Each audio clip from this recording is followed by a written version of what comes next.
miseensa koree jiraawwatan. Oromiyaa kabajamoo Kadir Kaashaa itti aanaa hojii geggeessaa mana marii dhimmoota islaamummaa naannoo Oromiyaa kabajamoo sheekha keenya abbaa keenya Sheekh Mahmud Huseenaa walitti qabaa mana marii dhimmoota islaamummaa magaalaa Adaamaa kabajamoo Sheekh Kaliil walitti qabaa mana marii dhimmoota islaamummaa Shawaa Bahaa kabajamoo Sheekh Abdul Jaliil itti aanaa majlisa Bishooftuu kabajamoo Sheekh Bashiir majlisa magaalaa Moojoo kabajamoo Sheekh Mahmud kabajamtoota koree hojii raawwachiiftuu mana marii dhimmoota islaamummaa magaalaa Adaamaa sheekha keenya Sheekh Huseen Ahmad Abbaa Daalee fi akkasuma kabajamtoota koree hojii raawwachiiftuu itti aanaa fi barreessaa magaalotaa fi akkasuma godina Shawaa Bahaatirraa dhuftan qooda fudhattoota hunduma keessanuu irra deebi'uun salaamu alaykum wa rahmatullahi wa barakaatuh.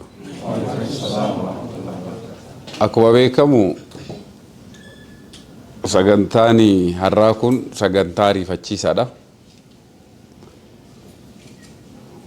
Wanti ariifachiisaa isa godhees qabatamaa amma keessa jirrutu sagantaa ariifachiisaa fi akkasuma baay'ee barbaachisaa ta'ee waan argameef hoggantoonni mana marii dhimmoota islaamummaa Oromiyaa hundumtuu pirezidaantii fi dursaa taanaa dabalatee bobbaarra jiru. Oromiyaa fi godinaalee fi magaalota Oromiyaa keessa jiran hundaa'u kilaasteraan qooddannee hundi keenyaa'u bobba'uu qabna jenneeti bobbaanee jechuudha. Qabiyyeen sagantichaa waa lama.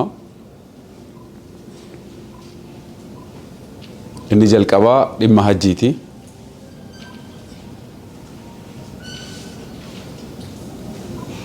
Inni lammaffaa haala hojii mana marii dhimmoota islaamummaa gama karoora bara darbeetiif waan ammarra jiramu immoo cheeklistii guutuutu keessa jira jechuudha. Qabiyyee kana lamaan qabaa cheeklistii finnee dhufnee jira. Dhimma hajjii irratti marii bal'aa fi akkuma mata duree baanarii kana irratti mul'atu hajjiin bara darbee maal fakkaataa ka bara kanaa'oo nutoo maalirra jirra waan jedhu san irratti haasa'uu fi kallattii kennu. Egaa sagantaan kun sagantaa seena qabeessa inshaallah ana bifa addaatti sagantaa qabiyyee sagantaa sanitti seenuu dura Shawaa Bahaa kilaastara kana natu filatee dhufe ramaddii sanuma kenna waan ta'eef Wunnoo Beddellee yookaan Jimmaa yookaan Harargee filachuun man danda'a ture. Wanni filadheef tokkoffaa bifa kanaan takkaa wal agarreen beeynu. Nuti walitti dhiyoo jirra. Wal bira oollee galgala maatii tokko jechuun ni danda'ama. Shawaan Bahaa karuma hundaanuu Finfinneetti dhiyoodha. Ummata gurguddaatu keessa jira. Magaalonni naannoo kana jiran hundumtuu magaalaa jajjabeessuu barbaadu. Haa ta'u garuu baay'ee xiyyeeffannoon itti kennamee hamma Adaamaa deddeebinu Baatuu amma Adaamaa deddeebinu Bishooftuu amma Adaamaa deddeebinu Moojoo dhufuu hin dandeenye dhugaa haasa'uuf amma inni kun isa jalqabaati anaaf yoo Rabbi jedhe kan kilaastara ziyaaruu qobaadha. Haa ta'u garuu eega ziyaaraan namni biraa dhufuu nafne anumti dhufuu qaba jedheerumaan karoorsee akka kilaastaraatti mooganaa waajjira keessan hundaa'u dhufnee kan ilaallu ta'uu asuma waadaa isinii galuun barbaada. Allahu Akbar. Kana hubattanii kabajaaf jaalala isinii qabnullee hubattanii inshaallah fuulduratti waan nurraa eegamu waan akka mana marii dhimma islaamaatti isin deeggaruu qabnu isin cinaa dhaabbachuu qabnu hundaa'u karoorsinee sagantaadhaan dhufnee ofiisinitti mul'isnee deemuutu hin taane sagantaadhaan kan itti deemnu ta'uu ibsaa. Ammaaf qabiyyee lamaan amma jiru kanarratti magaalaan Adaamaa magaalaa godina qofa magaalaa qofatu hin taane biiroon godinaatis keessa jiru waan ta'eef kan magaalonni naannoo irra jiran immoo akkaabii kanarra jiran itti dhiyoodha jennee waan amanneef asumatti si waamuu wayya jenneeti si waamne.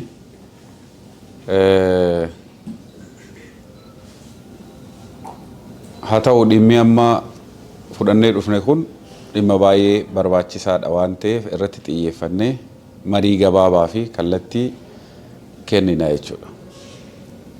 Dursa irratti dhimma hajjiiti.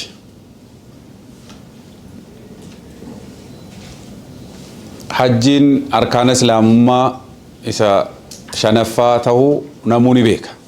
Nuti sheekiidha, aalimaa, daa'iidha, ummata hoggannaa, ummata muslimaa. Hajjiin waajibummaan isaa fawriyyaa ta'uu hundi keessanuu ni beektan. Waan yeroo tokko wujuuba gaafa namatti ta'ee yeroo eeggatuu miti. Gaafuma wajjabe sana yoon dhaqin ولله على الناس حج البيت من استطاع إليه سبيلا وجوب مانسا فوريا راجلا زكان وقان الرتنا النور باتي سكابين موسم حجي كيسا وتوجرون مج كابين إسا قهو أرغتيرة تانا حج مرقو قبايتو waggaan irratti naannoo wanni sharratamu hin jiru jechuudha. Yookaan waggaa lama waggaa sadii booda qassedhee naqa waan jedhamu miti. Haqiiqaa fi dhugaa isaa yoo hubanne jechuudha.